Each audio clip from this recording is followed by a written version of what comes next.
मुसलमान औरतें खास तौर से एक डेमोक्रेटिक राइट को लेकर अपना संविधान को बचाने के लिए हिंदुस्तान के झंडे के साथ सड़कों पर उतरी। देखिए, ये जो आंदोलन हुआ पूरे देश में फैल गया, उससे सरकार बिल्कुल हिल गई। सीए को वापस लिया जाए, एनआरसी को रद्द किया जाए और जितने भी राजनीतिक प्रिजनर्स हैं उनको रिहा किया जाए। और आप संघ परिवार की तरीके जानते हैं, उन्हें अगर वो किसी चीज़ से डरते हैं तो उसको बदनाम करने की कोशिश करते हैं। पहले उन्होंने जितने एक्टिविस्ट हैं उनको बदनाम किया, कोई ऑपोजिशन में है उसको बदनाम किया। चाहे शाहीन बाग का आंदोलन हो, चाहे किसानों का आंदोलन हो, दोनों ही आंदोलन बहुत अहम थे और बिल्कुल अहिंसक थे। वहाँ कोई किसी किस्म की हिंसा नहीं थी। नमस्कार, आप देख रहे हैं दी कंटाप। मैं हूँ प्रफुल्ल और मैं जंतर मंतर पे हूँ। और आज शाहीन बाग के 2 साल होने पे 2 years of the celebrating 2 years of the Shaheen Bagh के नाम से कार्यक्रम आयोजित किया गया है। और 2 साल होने पे ये कार्यक्रम आयोजित करके उत्सव कह सकते हैं या जीत का जश्न मनाया जा रहा है, क्योंकि वो आंदोलन अभी स्थगित है, क्योंकि सीए एनआरसी के जो बिल थे वो भी अभी ठंडे बस्ते में डाल दिए गए हैं। लेकिन आज जंतर मंतर पे ये कॉल दिया गया और तमाम लोग यहाँ पे मौजूद हैं। शाहीन बाग से लेकर दिल्ली के अलग अलग इलाकों से यहाँ पे महिलाएं आई हुई हैं, पुरुष आए हुए हैं, क्योंकि जो कोर है इसका, जो मेन मुद्दा है वो सीए और एनआरसी ही है। हमारे साथ मौजूद है सोशल एक्टिविस्ट शबाना हाशमी जी, और इनसे बात करेंगे कि आज का जो ये यहाँ पे कार्यक्रम रखा गया, जो celebrating 2 years of the Shaheen Bagh, इसका उद्देश्य क्या है, क्या मकसद है? क्या मकसद है मैम आज का प्रोग्राम का? देखिए, आज 2 साल हुए हैं शाहीन बाग का जब मूवमेंट शुरू हुआ था 16 दिसंबर को। आप जानते हैं कि 15 दिसंबर को जामिया के स्टूडेंट्स पे बहुत ही ब्रूटल अटैक हुआ था और उसके रिस्पांस में शाहीन बाग से औरतें निकल के बैठी थी सड़क पे। और फिर वो मूवमेंट जो है वो पहले दिल्ली में बड़ा हुआ, फिर पूरे हिंदुस्तान में फैल गया। ये पहली बार है हमारे देश की हिस्ट्री में कि मुसलमान औरतें ख़ास तौर से एक डेमोक्रेटिक राइट को लेके अपना संविधान को बचाने के लिए हिंदुस्तान के झंडे के साथ सड़कों पे उतरी थी। नहीं तो इससे पहले हमने हमेशा देखा कि मुसलमान औरतें ज़्यादातर इमोशनल इश्यूज़ पे सड़क पे आती थी, लेकिन पहली बार एनआरसी सीए के ख़िलाफ़ सीए को रद्द कराने के लिए, एनआरसी को रद्द कराने के लिए सड़कों पे उतरी। तो आज हम 2 साल मना रहे हैं, क्योंकि ये मूवमेंट का जश्न मनाना बहुत ज़रूरी है। इस मूवमेंट को सेलिब्रेट करना बहुत ज़रूरी है। और ये सिर्फ जंतर मंतर पे नहीं हो रहा, आज ये 20-25 शहरों में पूरे हिंदुस्तान के ये कार्यक्रम हो रहे हैं, जिसमें ये डिमांड रखी गई है कि सीए को वापस लिया जाए, एनआरसी को रद्द किया जाए और जितने भी राजनीतिक प्रिजनर्स हैं उनको रिहा किया जाए। जैसे आपने कहा कि मुस्लिम महिलाएं जो थी, जो इमोशनल हमेशा कहीं ना कहीं जुड़ाव रहता था या उसके लिए अपनी आवाज़ें उठाती थी। पहली बार होता है कि किसी आंदोलन को लीड करती है, लेकिन उसमें बदनाम बहुत किया जाता है। उनके बुरखों को लेकर, हिजाब को लेकर 500-500 रुपये, तमाम तरह के एलिगेशन लगते हैं। उस पर क्या कहेंगे? देखिए, ये जो आंदोलन हुआ पूरे देश में फैल गया, उससे सरकार बिल्कुल हिल गई थी। और आप संघ परिवार की तरीके जानते हैं, उन्हें अगर वो किसी चीज़ से डरते हैं तो उसको बदनाम करने की कोशिश करते हैं हमेशा। आप पिछले 7 साल की हिस्ट्री देख लीजिए। पहले उन्होंने जितने एक्टिविस्ट हैं उनको बदनाम किया, कोई ऑपोजिशन में है उसको बदनाम किया, कोई आवाज़ उठाए उस पर केस लगा दो, उसे बदनाम कर दो। तो उनको यही तरीका आता है, लेकिन वो बदनाम कर नहीं पाए, क्योंकि चाहे शाहीन बाग का आंदोलन हो, चाहे किसानों का आंदोलन हो, दोनों ही आंदोलन बहुत अहम थे और बिल्कुल अहिंसक थे। वहाँ कोई किसी किस्म की हिंसा नहीं हुई। इसलिए उन्होंने कोशिश पूरी की। उनका मीडिया, बड़ा मीडिया सारा उनके साथ है। वो 24 घंटे उसने ये बकवास चलाई, लेकिन आंदोलन बदनाम नहीं हो पाई। लेकिन एक चीज़ में तो वो कामयाब भी हो गए, दिल्ली में दंगा कराने और हिंदू मुस्लिम बांटने में। उसमें तो जाहिर है, आप सही कह रहे हैं कि दिल्ली में दंगा उन्होंने करवाया।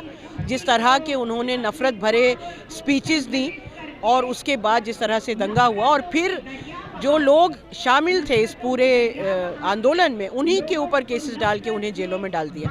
ये भी संघ परिवार की पुरानी ही तरीका है कि वो खुद ही हमला करते हैं, खुद ही केस करते हैं, खुद ही जेलों में डाल देते हैं। इस बात को माना जाए कि आज का जो ये यहाँ पे जो प्रोग्राम था, अगर सीए एनआरसी अगर रिपील नहीं किए जाते तो शायद आंदोलन हो सकते हैं। ये आंदोलन तो शुरू होगा।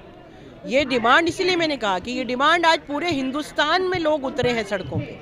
पूरे हिंदुस्तान में 2 वर्ष शाहीन बाग के मनाए जा रहे हैं और आंदोलन आगे जाएगा, क्योंकि सीए जैसे गैर संवैधानिक कानून को उन्हें वापस लेना ही होगा। अच्छा, जो लोग बंद हैं जेलों में, उनके बारे में क्या कहेंगे? उनके लिए क्या किया जा रहा है? सामाजिक संगठन जो है, देखिए, वैसे तो उनके केसेस लीगली लड़े जा रहे हैं, लेकिन आंदोलन में, आज के आंदोलन में भी ये डिमांड है कि राजनीतिक कैदियों को रिहा किया जाए। जिस तरह किसानों का आंदोलन एक बहुत बड़ा हो गया और वो प्रेशराइज कर पाए कि किसानों के खिलाफ जितने केसेस लगे हैं उन्हें वापस लेने की प्रक्रिया शुरू हुई है, उसी तरह अगर ये आंदोलन भी बढ़ेगा तो प्रेशराइज करेंगे सरकार को। और दूसरा ये कि आने वाले सालों में ऐसी सरकार जो जनता विरोधी है, जो संविधान विरोधी है, उसको हराने की पूरी कोशिश की जाएगी। किसान आंदोलन बार बार आप बोल रहे हैं कि किसान आंदोलन के पीछे जो उनका बिल है वापस लेने का, उत्तर प्रदेश चुनाव भी हो सकता है, कई मुद्दे हो सकते हैं उसमें, तो क्या लग रहा है कि जो CA/NRC का आंदोलन तो एकदम बांट दिया गया था कि मुसलमानों का है, तो सरकार झुक जाएगी इस पर, लग रहा है? देखिए, सरकार अगर आंदोलन फिर से बढ़ना शुरू होगा तो सरकार को झुकना पड़ेगा। और जैसा मैंने कहा कि अगर ये सरकार नहीं झुकेगी तो इस सरकार को गद्दी से जाना भी पड़ेगा ना। ऐसा तो नहीं है, मतलब खुदा तो नहीं है ना कि हम हैं, अब हमें कोई कहीं से हिला नहीं सकता। जो भी प्राइम मिनिस्टर बनाए, अगर इंदिरा गांधी जैसी को, इंदिरा गांधी इस देश की बड़ी प्रधानमंत्री मानी जाती है। आज तो वो दिन है जिस दिन 1971 का युद्ध पे, है ना, तो इंदिरा गांधी जिसने इतना कुछ किया, नेशनलाइजेशन किया, गरीबी हटाओ के नारे लगाए, उनको अगर इमरजेंसी लगाने पे इस देश की जनता ने उखाड़ के फेंक दिया था, तो ये मोदी शाह किस खेत की मूली हैं? ये अपने को क्या समझे हैं? ये क्या कोई खुदा है?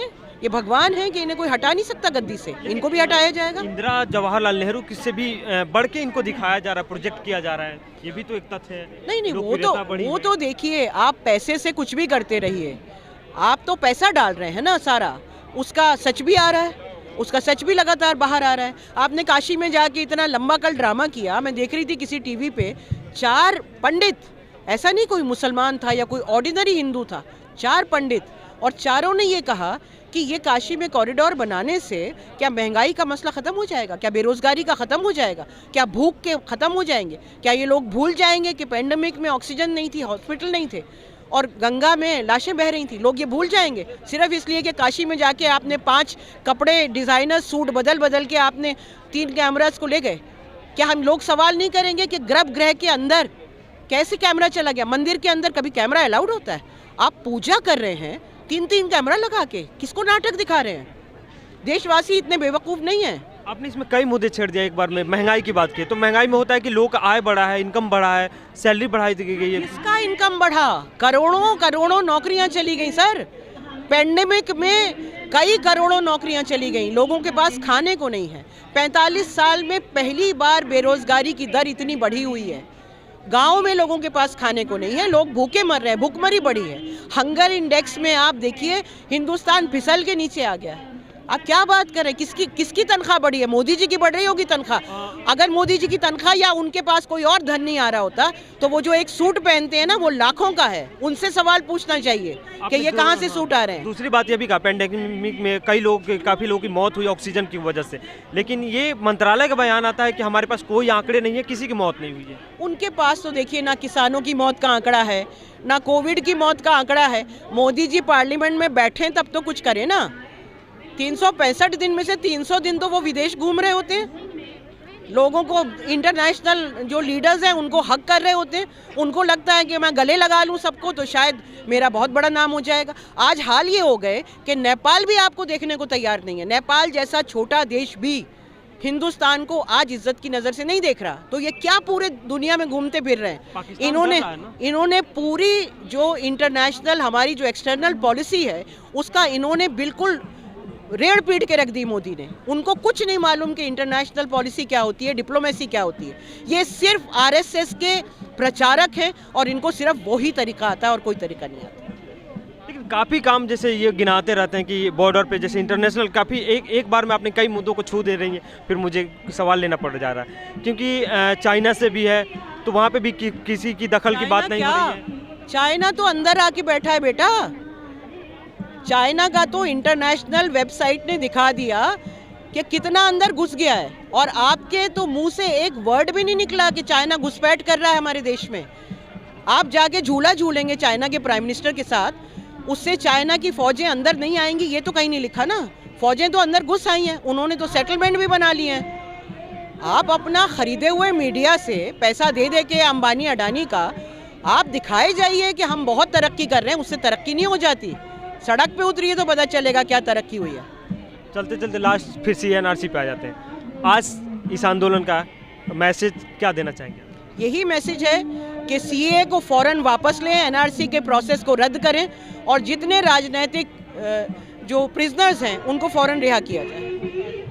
ये थी हमारे साथ सोशल एक्टिविस्ट शबनम हाशमी जी, जो यहाँ पे जंतर मंतर पे हम मौजूद हैं और यहाँ पे 2 साल होने पे शाहीन बाग को सेलिब्रेट किया जा रहा है और जीत का जश्न मनाया जा रहा है। क्योंकि आंदोलन भले ही उस समय स्थगित कर दिया गया था, लेकिन वो बंद कहते हैं कि समाप्त नहीं हुआ पूरे तरीके से, क्योंकि इनका कहना है कि जब तक CA/NRC आंदोलन चलेगा उस वक्त तक, जब तक वो सरकार उसको रिपील ना कर दे, CA/NRC को ख़त्म ना कर दिया जाए। खैर वो देखना बाद की बात है, भविष्य में होगा तय कि क्या होता है CA/NRC के साथ। क्या आंदोलन, अगर बिल वापस नहीं होती तो क्या फिर से आंदोलन खड़ा होगा या नहीं होगा, ये बात की बात है। तब तक आप बने रहिए हमारे साथ, हम जो भी होगा आपको अपडेट कराते रहेंगे।